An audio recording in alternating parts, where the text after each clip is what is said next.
আসসালামু আলাইকুম প্রিয় দর্শক, আজকের আমরা উপস্থিত হয়েছি এই জামালপুর জেলা যে আল্লাহর অলির নামে নামকরণ হয়েছে সেই অলির মাজার শরীফে। আসলে আমরা অনেকেই জানি না বা বুঝি না যে এক একটা নামকরণ এক একটা কারণে হয়, সে কারণগুলো কি আমরা কখনো ঘেঁটে দেখি না। এই বাংলাদেশ অলিয়া উলিয়ার দেশ, এই দেশে এক সময় বিধর্মী দেশ ছিল, এখানে ইসলাম কায়েম ছিল না। এই দেশে অলিয়া উলিয়ারাই ইসলাম কায়েম করছে। হয়তোবা আমরা অনেকে জানি, অনেকে জানি না, অনেকে মানি, অনেকে মানি না। আল্লাহ পাক রব্বুল আলামিন আমাদের সকলকে জানা এবং মানার জন্য জ্ঞান দান করুক, সকলেই বলি আমিন। হজরত শাহজামাল রহমাতুল্লাহ আলাই সম্রাট আকবরের রাজত্বকালীন সময় ইয়ামেন থেকে সিংহজানি মৌজায় আগমন করিয়া ইসলাম প্রচার করেন। তখন ওনার অলৌকিক ঘটনা দেখে সম্রাট আকবর হজরত শাহজামাল রহমাতুল্লাহ আলাইকে এখানে থাকার জন্য অনুরোধ করেন এবং ওনাকে জায়গা স্থান দান করেন। সেখানেই আজকের ওনার পবিত্র মাজার শরীফ অবস্থিত।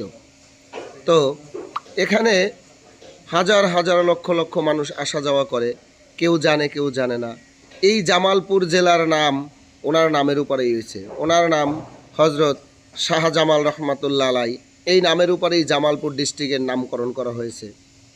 আসলে উনি তো অনেক বড় মাপের আউলিয়া, যারা জানে তারা বলতে পারবে। হয়তোবা আমরা গেছি আজকের ওখানে, আমরাও অত ভালো জানি না।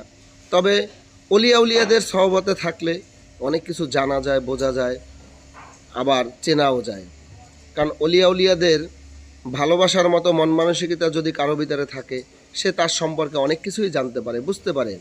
অলিয়া উলিয়াদের এই অলৌকিক ঘটনা অনেকেই দেখছে, অনেকেই জানে, কিন্তু এখন বর্তমান জমানায় আমরা অনেকে বোঝার চেষ্টা করি না। বর্তমান জমানায় আমরা মুসলমান আছি অজস্র, কিন্তু অনেকের ভিতরে ইসলাম, কোরআন, হাদিস এর জ্ঞান খুব কম থাকে। কারণ কোরআন হাদিস ম্যাক্সিমাম হয়ে থাকে আরবি ভাষায়, কিন্তু আমরা তো বাঙালি, তাই আমাদের বাংলা জানা উচিত। আমরা তো আসলে বাংলা জানি না, অনেকেই অনেক কথা বলি, মানুষের মুখ থেকে শোনা কথা না, শোনা কথা বলা যাবে না। কারণ এখন কোরআন হাদিস বাংলায় তাফসির সহ উচ্চারণ সহ পাওয়া যায়।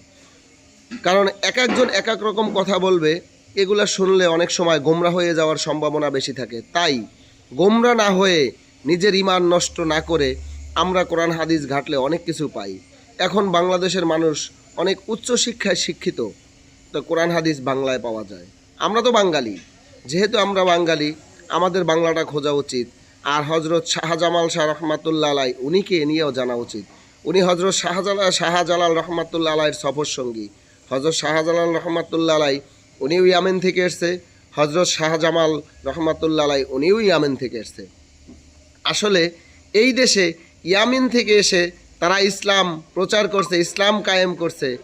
আজকের আমরা বাংলাদেশবাসী যারা আছি, অনেক সময় অলিয়া উলিয়াদেরকে বুঝতে পারি না, চিনতে পারি না, ওনাদের নিয়ে অনেক কথা বলি না। তাই সকলের কাছে আমার বিশেষ অনুরোধ, অলিয়া উলিয়া সম্পর্কে ভালোভাবে না জেনে কোনো মন্তব্য করবেন না। ওনাদেরকে ভালো না বাসতে পারেন, বাইসেন না, কিন্তু ওনাদের নিয়ে বাজে মন্তব্য করেন না। কারণ আল্লাহ পাক রব্বুল আলামিন কোরআনের সূরা ইউনূসের ৬২ নম্বরে আয়াতে স্পষ্ট ঘোষণা করছে, অলিয়া উলিয়ারা ওনার বন্ধু। যদি আপনাদের মনে হয় কোরআন ঘেটে দেখবেন যে ওখানে উনি বলছে কিনা, অলিয়া উলিয়াদের কোনো ভয় নাই, ওনরা কখনো ভয় পায় না। ওনরা আল্লাহর প্রিয় বন্ধু, যেটা কোরআনে বলছে সেটা অস্বীকার করার মতো কিছু নাই।